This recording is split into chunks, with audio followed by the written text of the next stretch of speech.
Let's say you've only got one aquarium and only room for one aquarium, but you want to breed platies, you want to raise up baby fish. Well, today I'm going to show you how to breed your platies in 3 simple steps and raise their fry from newborn to adults all in one aquarium. And we're talking your community aquarium with all sorts of other fish like tetras and stuff. So in this aquarium right here, I have a couple platies and they've been breeding the last couple months from these 3 things that I've been doing. And now there is tons of fry swimming throughout the tank. So if you're an absolute beginner to the breeding side of the hobby, platies are live bearers, meaning they don't lay eggs like most fish. Instead, they will give birth to straight up live babies. Now this takes the whole process of hatching the eggs away, which is awesome for us. It means as soon as the females give birth, we get to start raising the fry straight away. All right, now the first step, and these steps are pretty basic, but this is all it really takes to actually breed the platies and have babies. Now the first step is to have a ratio of 1 male to 2 females. Males get really excited when it comes to mating and breeding, as all of us males, don't we? They tend to get a bit too excited. They'll be constantly chasing the female around the tank, and it can be very stressful for the female. If he's just constantly focused on that one female and constantly chasing her around, tiring her out, then she's probably going to get too stressed and possibly die. Now, a simple way to break up this aggression in the males is by getting an extra female. If he has 2 females to split his focus in between, since he can only focus on one female, whichever female isn't being harassed at the moment can have a break, and then he'll end up switching between the 2. Therefore, it decreases a lot of the stress. A bit of stress is normal. That's just the brutal nature of platies. If you don't know how to tell if your platy is a male or female, click the link above.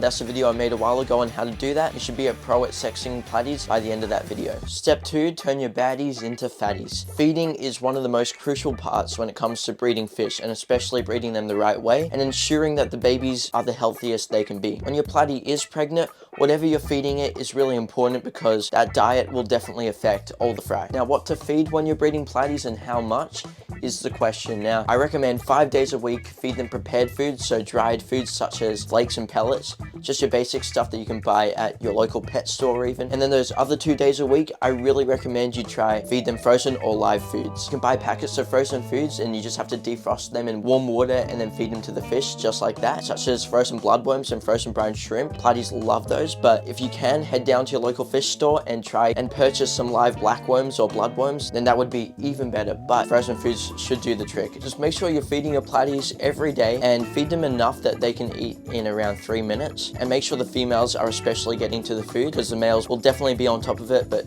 who knows, they could get a little aggressive, and make sure that those females definitely get plenty of food, because we need to fatten them up so they can comfortably hold all the babies. All right, now that's really all it takes to actually trigger your platies to breed and for the females to give birth. Now, it's really just a waiting game from here, but we need to do one more thing. Step 3, adding plenty of structure into the aquarium. All right, so I recommend getting a bunch of floating plants from your local fish store if you don't have any already, because we're doing this all in a community tank, and it's really important that we have structure for the babies to go hide in. Platies will eat their babies, which is pretty brutal. That is the nature of it. They'll see their fry and think it's food, and they won't think it's their babies, and they'll go up and slurp it. Who knows what's going on in those adult platies' minds? Go get a bunch of floating plants and chuck them on the surface of the aquarium so that there's plenty of structure for the fry to go hide in near the surface. Baby platies love hanging out near the surface, especially when they go to feed. Now, you also got to have plenty of structure near the bottom too, so maybe grab a bunch of rocks and stack them and that sort of thing, and maybe get some bushy plants to put near the bottom. Actually, we're talking plenty of plants. Put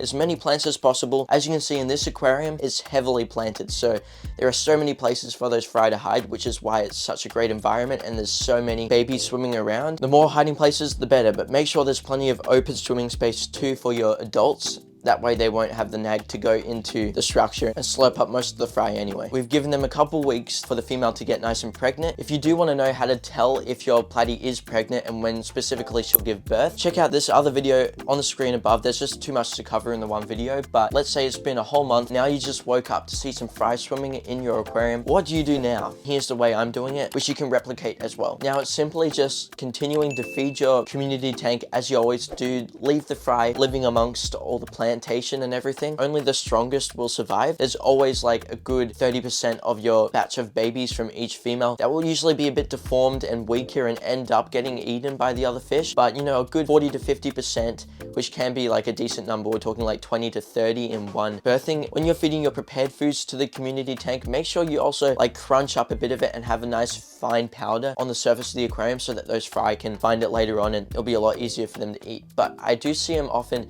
even when they're newborn, like finding one big flake and gathering around it, all the babies, and they'll peck at it slowly. They'll probably grow a lot quicker if you do feed them proper fry foods. Now, when we're talking baby fish foods, I'm basically referring to just the powder foods. Especially if you're a beginner, it's just really simple and it's all you need to get your babies from newborn to adults. Just make sure that all your other fish in the tank are always well fed like all the adults. Therefore, they don't have a tendency to go and search for their food through all the plantation, meaning they'll eventually figure out where the fry are. As long as you're feeding them consistently every day, they should not be hungry enough to go and try hunt down all those babies and eat them. So if the fish aren't hungry, they'll literally swim past a baby and just leave it be. That's what they're doing in this tank all the time because they're well fed. It's a very harmonious environment, and if you just do all these simple little things and get it right, then you can have the best time breeding your platies and raising the fry all in one aquarium. It can be a challenge, but it's very rewarding in the end. If you do want to get serious with platy breeding though, and you want to raise your fries so that you have the maximum survival rate out of them, then click this video on the screen now. But otherwise, have a great day everyone. Thank you so much for watching. I hope you picked up a couple little things from this video, and good luck with all your platy breeding, and I will see you all in